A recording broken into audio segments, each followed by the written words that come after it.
मोदी है तो मुमकिन है एपिसोड 1 में आप सभी का स्वागत है। गोदी गोदी गोदी है तो मुमकिन है। गोदी गोदी गोदी है तो मुमकिन है। गोदी गोदी गोदी है तो मुमकिन है। गोदी गोदी हाँ गोदी है तो मुमकिन है। साल 2001 गुजरात का एक सामान्य राज्य, लेकिन कुछ ही सालों में यही प्रदेश विकास का प्रतीक बन गया।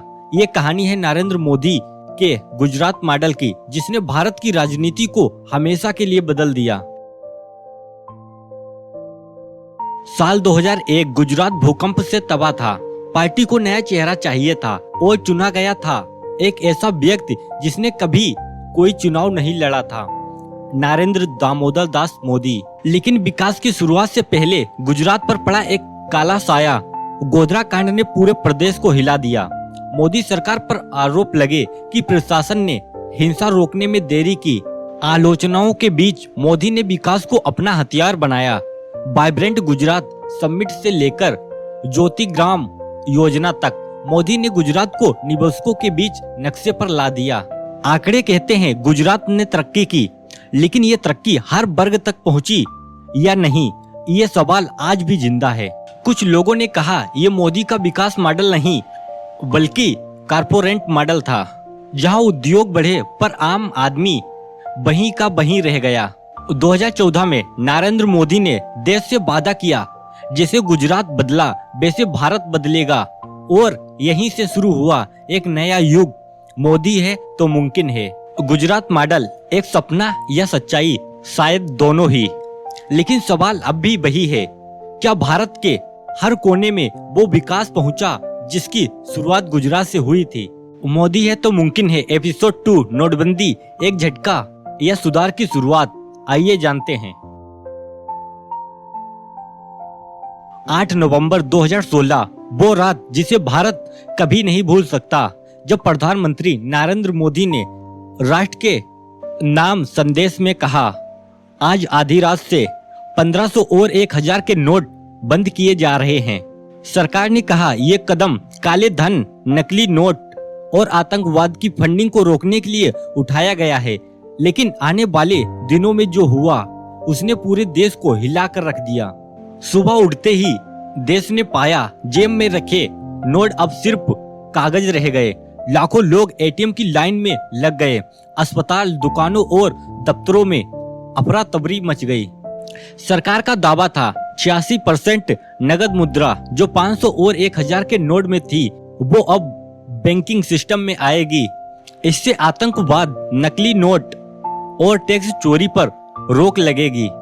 लेकिन जब लगभग सारे नोट वापस आ गए तो सवाल उठा, काला धन कहाँ गया? नोटबंदी ने अमीरों से ज्यादा असर गरीबों पर डाला। केस पर चलने वाली अर्थव्यवस्था ठहर गई, काम बंद, व्यापार रुके और रोजमर्रा की जिंदगी मुश्किल हो गई। कई अर्थशास्त्रियों ने कहा नोटबंदी एक आर्थिक झटका थी, न कि सुधार। लेकिन मोदी के समर्थकों के लिए ये कदम भ्रष्टाचार के खिलाफ क्रांति था। सरकार ने कहा नोटबंदी का असली फायदा कैशलेस इंडिया की दिशा में था। यूपीआई, पेटीएम और डिजिटल लेन देन में भारी वृद्धि हुई। 2016 के बाद भारत ने डिजिटल भुगतान में दुनिया को पीछे छोड़ दिया। जहां विपक्ष ने नोटबंदी को आर्थिक आपदा कहा, वहीं जनता ने इसे देशभक्ति का बलिदान माना।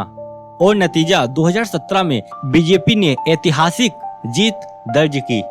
नोटबंदी ने भारत को बदल दिया। कुछ के लिए सुधार था, दूसरों के लिए संकट।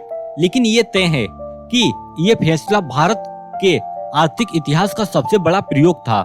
सवाल अब भी वही है, क्या नोटबंदी ने अच्छे दिन की शुरुआत की या भरोसे के नोट को हमेशा के लिए तोड़ दिया? मोदी है तो मुमकिन है एपिसोड 3 में आप सभी का स्वागत है। 5 अगस्त 2019 की सुबह भारत के ऐतिहासिक का सबसे बड़ा संवैधानिक फैसला लिया गया। गृह मंत्री अमित शाह संसद में खड़े हुए और बोले, मैं राज्यसभा में जम्मू कश्मीर पुनर्गठन विधेयक पेश करता हूं, और फिर पूरा देश शून्य रह गया। अनुच्छेद 370 भारत के संविधान का वो प्रावधान था जो जम्मू कश्मीर को विशेष दर्जा देता था। 1949 में आयास्ती रूप से जोड़ा गया था, लेकिन 17 साल तक बना रहा। इसके तहत जम्मू कश्मीर का अपना संविधान, अपना झंडा और अलग कानून थे।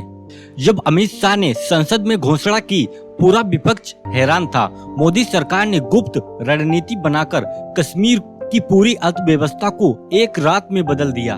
मोदी सरकार ने कहा था 370 हटाना एक देश, एक संविधान, एक झंडा की दिशा में कदम है। सरकार के अनुसार इससे कश्मीर में निवेश बढ़ेगा और आतंकवाद पर लगाम लगेगी। लेकिन हर कोई इससे सहमत नहीं था। कई विपक्षी नेताओं ने कहा यह कदम बिना अस्थायी लोगों की सहमति से उठाया गया। कश्मीर ने इंटरनेट बंदी, नेताओं की नजरबंदी और संचार रोक, इन सब ने लोकतंत्र पर सवाल खड़े कर दिए। सरकार के अनुसार 370 हटने के बाद 500 करोड़ से अधिक निवेश परियोजनाएं आईं। लेकिन दूसरी ओर कई लोगों ने कहा कि अब भी रोजगार और राजनीतिक प्रतिनिधित्व अधूरा है। अनुच्छेद 370 हटाना मोदी युग की सबसे निर्णायक घटनाओं में से एक है। समर्थक कहते हैं कश्मीर अब भारत के साथ सचमुच जुड़ गया। विरोधी कहते हैं जनता की आवाज दबाई गई। सच शायद इन दोनों के बीच कहीं है, पर इतना तय है 5 अगस्त 2019 भारत के इतिहास में हमेशा दर्ज रहेगा।